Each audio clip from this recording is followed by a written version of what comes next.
Coming up today on LinkedIn News Live, COVID upended retail as we know it. One woman took the helm of a global brand just before the mass shutdown, and we'll speak to her on how she led the ship through the storm. Plus, the FDA puts a brake on the J&J vaccine. All that next.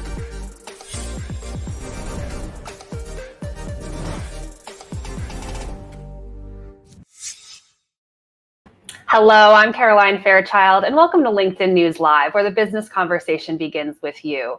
It's April 13th, and here's a quick look at the top headlines trending right now on LinkedIn. Protests grow after Wright shooting, Microsoft to buy Nuance in a $16 billion deal, and the FDA says to pause the Johnson & Johnson vaccine. Let's take a deeper look into that story. The Food and Drug Administration has asked states to temporarily stop using Johnson & Johnson's one-shot COVID-19 vaccine, quote, out of an abundance of caution. The move comes after 6 people in the U.S. developed a rare blood clotting disorder. Joining us now to discuss is Katie Carroll. She's Senior Managing Editor for us here at LinkedIn News. Katie, give us some context here. What's going on? Hi, Caroline. So 6 people in the U.S. have developed a rare blood clotting disorder after receiving the Johnson & Johnson vaccine. These people are all women between the ages of 18 and 48, and they developed the symptoms between 6 and 13 days after receiving the shot. The CDC is going to convene a meeting of the Advisory Committee for Immunization Practices tomorrow to discuss and review the cases, and the FDA is investigating as well. But the pause isn't expected to have a significant impact on the White House's goal to roll out 200 million COVID shots within President Biden's first 100 days, because the Johnson & Johnson vaccine has only made up about 5% of U.S. shots administered so far. Right. I saw President Biden's announcement this morning. So it's 5% of shots. 6 people have been impacted potentially by the vaccine itself. Should people be concerned if they have this juice in their arms right now, this Johnson & Johnson juice? I think the thing to remember is that it's affected a very small number of people. And Johnson & Johnson has said that there hasn't been a definitive causal relationship yet established between the clots and the vaccine. So the risks of COVID itself are much higher, particularly for certain age groups. So if you've recently gotten the vaccine, if you are concerned, of course, please check out local health advice or talk to your doctor. But the numbers here are incredibly small. And Katie, you're joining us from the UK right now. This reminds me a lot of what we saw earlier with what happened with the AstraZeneca vaccine. What were the key learnings there? Anything that the US should be adopting right now? It's been very similar. The Johnson & Johnson vaccine and AstraZeneca work similarly in the body. So in the UK and across Europe, there have been some concerns about blood clotting disorders as well. Again, the numbers are extremely small. I think there are 79 cases with something like 20 million shots administered. What a lot of governments over here have done is try to prioritize different jabs for younger age groups, which may have more of a risk of the clotting or have a lower risk of COVID. So they're kind of weighing those pros and cons. All right, Katie, well, thank you for continuing to break down this story for us. I'm sure we'll continue to follow the developments both on and off LinkedIn. Thank you so much. That was Katie Carroll, Senior Managing Editor for us here at LinkedIn News. And for more stories like these, be sure to check out the news module to the right of your LinkedIn feed. Or if you're in mobile, you can click into that search box. What would you do if you became a CEO of a major retailer just on the eve of a pandemic? It's a question that Paige Thomas has had to ask herself after becoming CEO of Saks Off Fifth last February. The department store, which is owned by Hudson Bay, has 106 locations and just last week launched its first shopping app. Paige joins us now. Paige, welcome to LinkedIn News Live. Hi, good morning. Thanks for having me. It's great to see you. I think, it's tough for anyone to become a CEO, particularly a first-time CEO, but you did this at a pretty opportune time, I would say, in the retail industry. For those who are joining us in the stream, take us back to last February. What was that like for you? What were some early signs that this pandemic was really going to impact your business? No, it's a great question. So I arrived in New York City, not my first time to New York, but arrived in New York City on February 17th, started to get my introductions to the team in the corporate office. And there was certainly rumblings that were happening, as that started in December and January, but clearly not understanding what the impact was.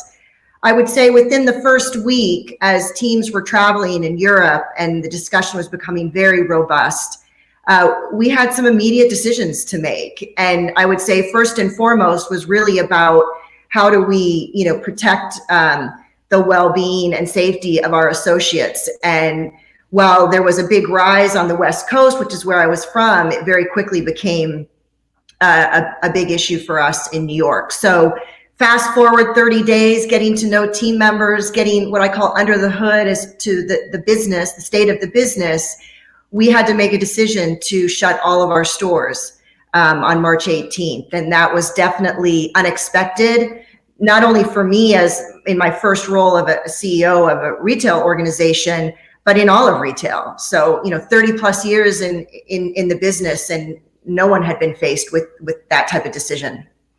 And that must have been a very daunting decision for you to make. You mentioned prioritizing the health and well-being of your employees, but Paige, you were new into this job. I'm sure they were really looking for you to drive results right off the bat, and then stores were closed. So how did you deal with the challenge of making that decision and weighing the results of the business with, just the pandemic itself?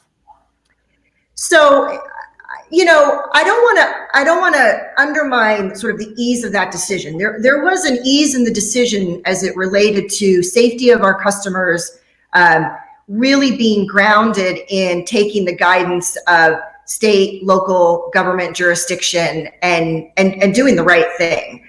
Once we made that decision, it became a leap into what I call sort of daily stand-ups and decision-making with regards to what choices did we need to make to bolster the financial stability of the organization. And that's where I became, incredibly impressed with the organization, the leaders that were in place.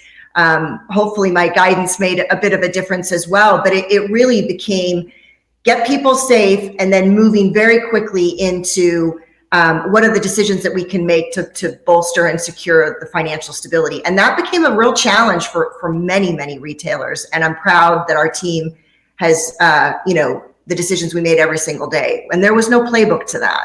Right.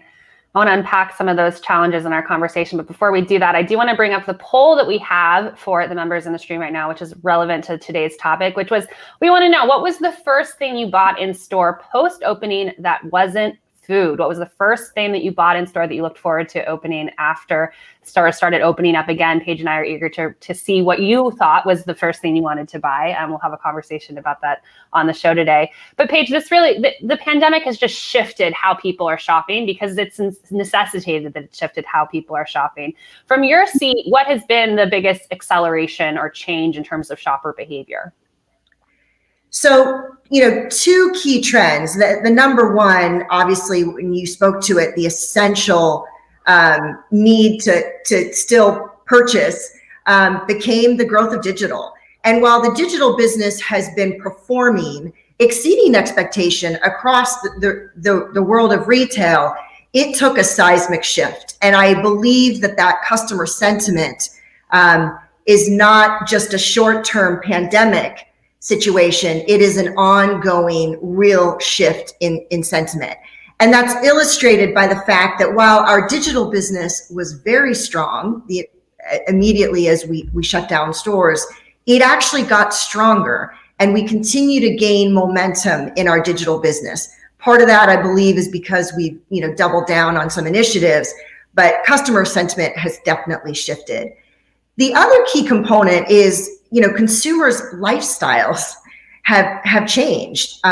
Quarantine, Zoom calls, how we function daily. And so we're in the business of fashion, and people are making decisions on their purchasing based on their needs. So you see the home business being very strong, the beauty business being very strong, the casualization categories and all of apparel being very strong. Paige, I don't know if this is an overshare for you right now, but while I'm wearing this nice top that I have for the interview right now, I am in yoga pants. So that shift is happening in real time right now for me as we're thinking about fashion in the time of COVID. But that's interesting that you say that different categories are seeing a lot of growth right now. I know that we have a lot of members in the stream joining us who are making that shift to digital, making the shift where the categories growth are. How have you been able to pivot? What are some advice for those in the stream who are also having to pivot, say, their retail business during this time? The way that we describe that internally is to be liquid. So when we think of the investments and purchasing decisions that we make every day, particularly in off-price, when you're sort of shopping and purchasing every single day in the market, a full-price retailer makes decisions much more 6 to 12 months in advance. When we think about off-price, it really is about scrubbing the market, being opportunistic, and ensuring that you always have money to spend. That, I would say that I'm super proud of the team and their ability to execute against that. And that has allowed us to shift dollars into active, to shift dollars into what you just described, sort of the cozy pant side of the business. The growth of beauty as I represented there. But those shifts, I would say my advice to other retailers or people in the business is ensure that you have the liquidity to pivot and adjust your purchasing. Well, Paige, we're seeing some members joining us now. We have Vicky from California saying hi, Roger from Texas, Anna from Canada, and Myra from New York. Thanks for joining us all on LinkedIn News Live. And some answers to our poll. Emma says that she bought dresses and swimsuits key to try on, I think, in person, I would say. And Joyce says that she bought a bedspread. So thanks for your votes. And continue to have a conversation in the comments together about how your shopping behavior has changed in this pandemic. And speaking of changes, Paige, Saks Off 5th just launched its first app just last week. What was the thinking there, and how did you get that project off the ground remotely? Yeah, awesome question. So we think of our customer journey and how do we create a seamless experience. What I will say is that the pandemic allowed the teams to really focus and prioritize the needs of the business. So the minute that you shut your doors and you start to see even greater momentum in your digital business, what are the decisions in your roadmap do you need to implement against? Now, there was foundational work before I joined, which was really to support the digital growth, and we were converting to a new platform on our website with Salesforce. The obvious question became, what does that roadmap look like? The follow-up was an app, future follow-ups to deliver buy online, pick up in store. When we didn't have those capabilities during the pandemic, the obvious question became, how quickly can we get them off the ground? How do we reshuffle our resources? How do we reshuffle our capital and still be fiscally accountable? That became the number one priority, was to what we call supercharge our digital business and figure out how to get the app out to customers as quickly as possible. And how's that going? I know it's only been about a week, but what are results showing to date? Results have been outstanding. We soft launched about a couple of weeks ago, and we were seeing, slow downloads in the App Store. Our marketing campaign started last Thursday, and we had a phenomenal weekend of downloads. We're seeing our customers spend about 6+ minutes on the app. We're seeing them convert higher than expected. So I would say the early results are check, a big win for us. That's great. I was always, prior to this pandemic, someone who bought everything in store. And then I had to make this switch, which I thought was once a terrible switch to digital, but now I actually think I'm spending more money on digital and on apps than I am in store. What are you seeing in terms of consumer spend right now and that behavior and that shift? Or even, as you say, more people are shopping online, but how are they shopping differently, and what does that look like for Saks? Yeah, I would say for Saks Off 5th, what we're seeing with our customers is a big shift to web-based. So they're coming through their phones and their iPads, right? Versus the desktop, which is, I think, a little bit what you're talking about, Caroline, is people are just spending more time shopping. So almost 3/4 of our customers are coming to our website through a web app format. That is going to continue to bode well for us as we've launched the app. We are seeing positive results in what we describe as the key KPIs through conversion, meaning customers are transacting, being more sticky. We are seeing actually our average order value up year over year. And that's impressive in the sense that they're either putting more units in their basket, or we would also put some credit to, we really are a true luxury off-price retailer, and our AUR, they're happy with what they're finding from a designer luxury perspective. So big wins, I would say, across how customers are trafficking the website and converting. Well, I see some comments from members in the stream, Sharman, saying, I just want to poke around. I miss the in-person shopping experience. I end up purchasing fun gifts, stumbling on things. And I'm with Sharman here, Paige. So how is Saks Off Fifth thinking about how the in-person, the store experience is and needs to be different, as we weigh out this crisis and then beyond? Sure. Listen, I will be the first to underscore that brick and mortar is not dead. Customers, I like to describe their journey. At any moment in time, they're choosing to shop and fill their needs in a seamless way. At times that's in a store environment, at times it's on a mobile app, at times it's a buy online, pick up in store because they're in a rush to get the products that they want. When I think about the store environment, I would say, as we open up from a pandemic, first and foremost, it is about the safety and well-being of our associates and our customers. The beauty of off-price, and in particular, Saks Off Fifth in our position of a luxury off-price retailer, is absolutely about the surprise and delight. So when we think about sort of the entry into the store, what are the new receipts that have come in? What is the exciting get that the merchants got in market? And how do we tell that story? I love the one customer response of buying a dress and swimwear. And these are the things that we're seeing in our transactions. People are vacationing again. Our seasonal categories in the swim area are really strong. And that's how we need to stay in a position to create new, exciting assortment offerings in our store environment. Yeah, Charles is actually asking about travel right now. He wants to know, what impact do you see the increase in travel we have for customers' disposable income being spent at Saks, with travel ebbing and flowing, business travel going down, people now are traveling more. How is that going to impact your business? Well, I would say that it certainly impacted our business in 2020. And, we monitor, whether that be with NPD partners, whether it be with our own selling, really understanding the trends in the industry. And travel was hit extremely hard.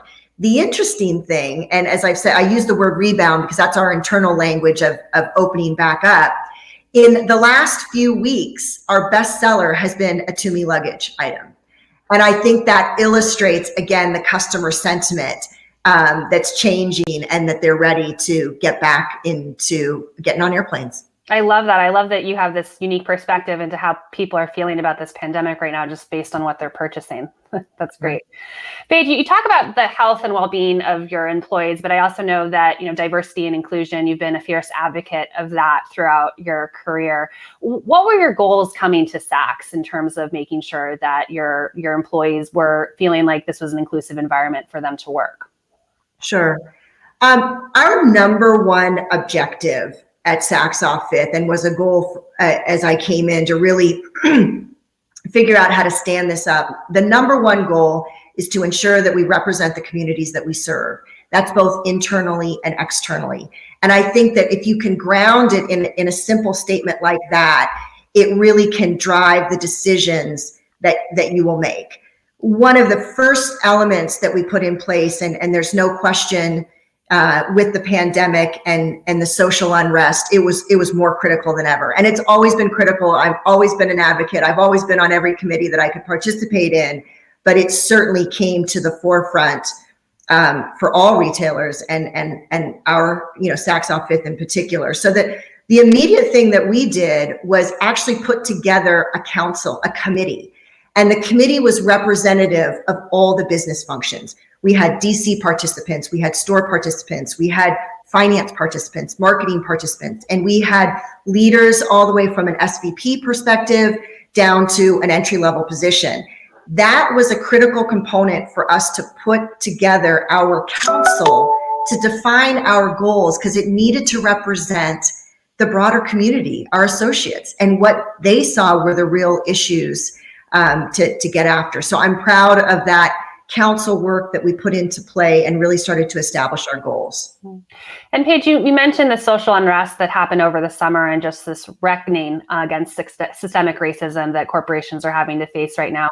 As someone who's been in the D&I space for so long, how have you seen the conversation shift the most? What has been the most encouraging to you?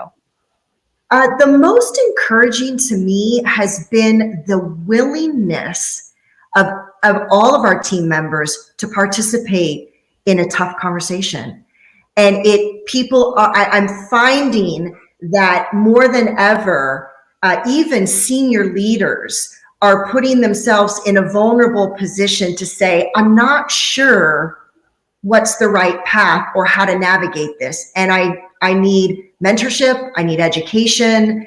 It really is about beginning the conversation. That's been the most encouraging to me, is the level of passion and sense of urgency that this isn't about, what we're going to do next year and a 2-year journey. It is literally about addressing the today in the moment. And speaking what is encouraging, you said earlier on in our conversation that brick and mortar is not dead. And we're having a little blip with the J&J vaccine right now, but the vaccine rollout is going on steadily. What are you encouraged about in terms of the business moving forward? What is your focus as the country continues to open back up? Sure. We began to get pretty encouraged as we sort of, going into the holiday season. And while the holiday season, we did start to see a customer sentiment shift in actually sort of purchasing apparel, gift categories. People were not going to give up on the holidays. Now, while they didn't aggressively traffic stores, there was a lot of that was really built off the digital business. But I will tell you, from November on, we have seen significant trendline improvement month over month. And the most encouraging over the last 60 days has been our store improvement, where traffic it's not anything like we had expected, where we are now performing above 2019 levels in total from an omni performance perspective. That's so impressive. And I don't think earlier on in this pandemic, anyone would have anticipated those numbers. And I see a lot of members in this stream very excited to get back in store. Paige, probably to your excitement. Michael says he loves walking around brick and mortar stores. And Sharman says they miss poking around and just the whole shopping experience. Paige, thank you so much for joining us on LinkedIn News Live. I really enjoyed our conversation. Absolutely. Anytime. Nice to see you. That was Paige Thomas. She's CEO of Saks Office, breaking down how she led the retailer through this pandemic. I want to thank her for joining us on the show. All right, let's go back to the poll that we had for you in the stream today. We wanted to know, what was the first thing that you bought in store post-opening that wasn't food? We have a few more answers right now. Anna says that she bought a printer. My husband has been begging me and us to get a printer throughout this whole pandemic, and I've said no because I just didn't want to deal with it. Sonal bought some makeup. That's also something that's beneficial to try on before buying. And then Samantha says she bought a pair of jeans. I want to thank everyone who voted and for joining us in the stream right now on today's show. All right, tomorrow at 12 Eastern, we're back here on LinkedIn News Live, and I'll be sitting down with the CEO of loungewear brand Lunya. We're going to talk to her about pivoting in a pandemic, whether it's looking for a new career or leading a company through COVID. I'm Caroline Fairchild. Thanks so much for joining us on LinkedIn News Live.